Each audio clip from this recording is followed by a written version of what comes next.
Hello friends, एक quick revision topic के लिए हम आपको आज बताने वाले हैं ब्लड ट्रांसफ्यूजन के बारे में। तो ब्लड ट्रांसफ्यूजन एक ऐसा टॉपिक है जो काफ़ी इंपॉर्टेंट हो जाता है हमारे competitive exam point of view से, क्योंकि इससे बहुत सारे क्वेश्चंस आते हैं एंड इसका वेटेज बहुत अच्छा है। नाउ सबसे ईजी वे में हम आपको ये समझाने की कोशिश करेंगे और इसमें सारे के सारे वही मैंने टॉपिक रखे हैं जो आपके कॉम्पिटिटिव एग्ज़ाम के पॉइंट ऑफ व्यू से बहुत इंपॉर्टेंट है।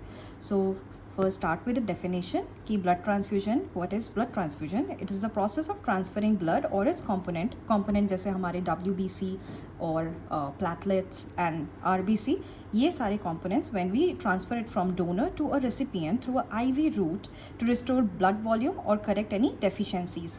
So इस वाली condition को हम blood transfusion कहते हैं। So इसके दो main purpose है, first is blood volume restoration and the second one is to correct deficiency. Now इसके टाइप्स, जो फर्स्ट वन हमारा आता है होमोलॉगस, जिसको हम एलोजेनिक भी कहते हैं। यहाँ पे जो ब्लड ट्रांसफ्यूज़ होता है दो पेशेंट्स के बीच में, दो लोगों के बीच में, वो लोग जेनेटिकली आइडेंटिकल नहीं होते हैं। And the second one is definitive, जो होता है हमारे स्पेसिफिक पर्सन के साथ, लाइक हमारे पेरेंट्स या फिर हमने किसी पर्टिकुलर इंसान को एज अ डोनर सिलेक्ट किया है, तब हम उसे एक स्पेसिफिक पर्सन को के साथ वो बुलवाते हैं। देन आता है हमारा ऑटोलोगस। ऑटोलोगस ज़्यादातर प्री सर्जरी या प्री ऑपरेशन के टाइम पे देखने को मिलता है and it's a type of thing where the transfusion can be done among self. अब हम जल्दी से गो थ्रू करते हैं इसके कंपोनेंट के रिगार्डिंग। यहाँ पे मैंने सिर्फ वही पॉइंट्स दे रखे हैं जो आपको इसकी स्टोरेज के बारे में बताएंगे एंड कितने अमाउंट का इसका ब्लड बैग होता है एंड किस टेम्परेचर में इसको स्टोर किया जाता है। तो फर्स्ट वन हम सबसे पहले आएंगे होल ब्लड के बारे में। इसका बैग 350 ml का होता है एंड इसका स्टोरेज टाइम होता है 35 डेज़। बाकी इसको हम टेम्परेचर 2 से 6 डिग्री टेम्परेचर में हम इसको स्टोर करते हैं। सेम गोज़ विद आरबीसी, ये 250 ml का होता है। 42 डेज़ के लिए हम इसको स्टोर करते हैं एंड इसको टेम्परेचर इसका सेम है 2 से 6 degree Celsius. Same goes with WBC, हमारा ये 15 ml का होता है। इसको हमेशा 24 आवर के अंदर ही हमें इन्फ्यूज़ करना होता है। दैट मीन इसका self storage is only 24 hour और इसका जो टेम्परेचर है अगेन 2 से 6 degree Celsius. Then we have platelets, ये 50 to 70 ml में के बैग में आते हैं। ये 5 डेज़ के अंदर हम इसको स्टोर कर सकते हैं। डैट मीन इसका जो शेल्फ लाइफ है इज़ 5 डेज़ एंड इसको रूम टेम्परेचर या 22 डिग्री सेंटीग्रेड में हम स्टोर करते हैं। लास्ट हमारा FFP एंड क्रायोप्रेसिपिटेट है। क्रायोप्रेसिपिटेट, इन सब में हमारे काफ़ी सारे फैक्टर्स होते हैं, ब्लड फैक्टर्स, जो हमारी क्लॉटिंग में हेल्प करते हैं। इसको हम 1 ईयर के लिए स्टोर कर सकते हैं और इसका स्टोरेज पीरियड -20 डिग्री सेंटीग्रेड होता है। एक यही है जिसका सबसे अलग है। देन FFP 200 से 250 ml के बैग में आती है। बाकी क्रायोप्रेसिपिटेट 10 से 15 ml के बैग में मिलेगी। Now what are the things that we have to make sure before blood transfusion? सबसे पहले हमें पेशेंट का कंसेंट लेना है एंड पेशेंट की आइडेंटिफिकेशन करनी है। हमें प्रॉपर आइडेंटिफिकेशन होनी चाहिए, वरना हम किसी गलत पेशेंट को ब्लड ट्रांसफ्यूज़ कर सकते हैं। हमें पेशेंट के वाइटल्स चेक करने हैं। यहाँ पे बेस लाइन वाइटल्स चेक हो जाएंगे। हमें IV लाइन SS देखनी है, हमें पेशेंट की IV देखने हैं, वेन्स देखने हैं एंड हमें वहाँ पे ऑब्वियसली स्टिक करना है हमारा IV कैनुला। मोस्टली 18 गेज का हम कैनुला यहाँ यूज़ करते हैं जो ग्रीन कलर का होता है। ब्लड प्रोडक्ट वेरिफिकेशन, ये बहुत इंपॉर्टेंट है कि हमें ब्लड प्रोडक्ट में जब हम वेरीफाई कर रहे होते हैं तो हमें इसमें क्या क्या देखना चाहिए। हमें इसमें पेशेंट का नेम देखना है, पेशेंट का ब्लड ग्रुप देखना है, बैग में यूनिट नंबर होता है वो भी हमें क्रॉस चेक करना है। देन एक्सपायरी डेट देखनी है एंड बैग अपीयरेंस देखना है। हमें मेक श्योर करना है बैग में कोई भी क्लॉट्स ये सब नहीं है, बैग का में जो ब्लड है उसका कोई कलर चेंज तो नहीं हो रखा है, इसीलिए हमें बैग अपीयरेंस भी बहुत इंपॉर्टेंट है। वेरीफाई होना चाहिए हमेशा 2 नर्स के अंडर। देन आता है हमारा वाइटल्स। हमें फिर से पेशेंट का बेसलाइन वाइटल लेना है बिफोर ट्रांसफ्यूजन एंड देन उसके बाद हमें ट्रांसफ्यूज करना है ब्लड। उसके बाद आता है हमारा during blood transfusion. So what we have to make sure during blood transfusion, हमें स्टार्ट करना है blood transfusion at 10 drop per minute first 15 minute में एंड उसके बाद हमें वो 15 to 30 ड्रॉप्स पर मिनट करना है आफ्टर 15 मिनट। तो फर्स्ट 15 मिनट ये बहुत इंपॉर्टेंट है कि फर्स्ट 15 मिनट में हमें 10 ड्रॉप्स पर मिनट के हिसाब से ब्लड देना है और उसके बाद हमें ब्लड देना है 15 to 30 ड्रॉप्स पर मिनट के हिसाब से। 15 मिनट्स का टाइम इंटरवल पेशेंट को ऑब्जर्व करने में लगाते हैं। उस टाइम पे हम ये मेक श्योर करते हैं कि पेशेंट को कुछ भी ब्लड रिलेटेड रिएक्शन नहीं है। तो फर्स्ट 15 मिनट में हमें क्या करना है, हमें पेशेंट को ऑब्जर्व करना है एंड उसके वाइटल साइन चेक करने हैं। तो फर्स्ट 15 मिनट में हमें उसके वाइटल साइन चेक करने हैं, ये बहुत इंपॉर्टेंट है, इसके क्वेश्चंस आ जाते हैं। और उसके बाद हमें अर्ली पेशेंट का blood check vital sign check करने हैं।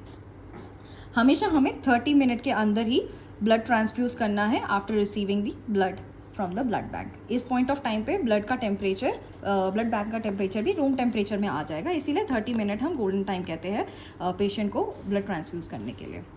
पोस्ट ट्रांसफ्यूजन में हमें क्या ध्यान देना चाहिए, हमें ध्यान देना चाहिए कि आफ्टर द ट्रांसफ्यूजन हमें पेशेंट को ऑब्जर्व करना है। उनके वाइटल हमें 30 to 1 आवर आफ्टर ट्रांसफ्यूजन हमें चेक करना है।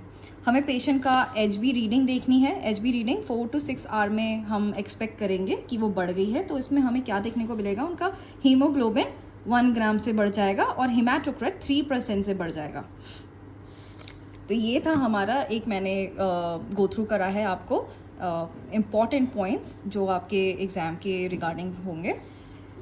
एंड अब मैं आपको जस्ट जल्दी से टिप्स बताऊंगी। जैसे हम कौन सा कैनला यूज़ करते हैं, ये बहुत कॉमन है, सबको पता होगा। 18 गेज का कैनला यूज़ होता है जिसका कलर ग्रीन होता है। 18 to 20 भी लोग यूज़ करते हैं, समटाइम उससे भी बड़ी गेज का हम कैनला यूज़ कर लेते हैं, डिपेंड करता है। But most of the time बहुत कॉमन और हर बार 18 गेज ही यूज़ करते हैं। मोस्ट सूटेबल वेन फर्स्ट होती है हमारा क्यूबिटल वेन और सेकंड आती है हमारा सिफिलिक वेन। तो फर्स्ट है हमारा क्यूबिटल वेन के लिए बहुत कॉमन, मोस्ट कॉमन वेन है जो हमारे आर्म्स के एंटी क्यूबिटल एरिया में मिलती है।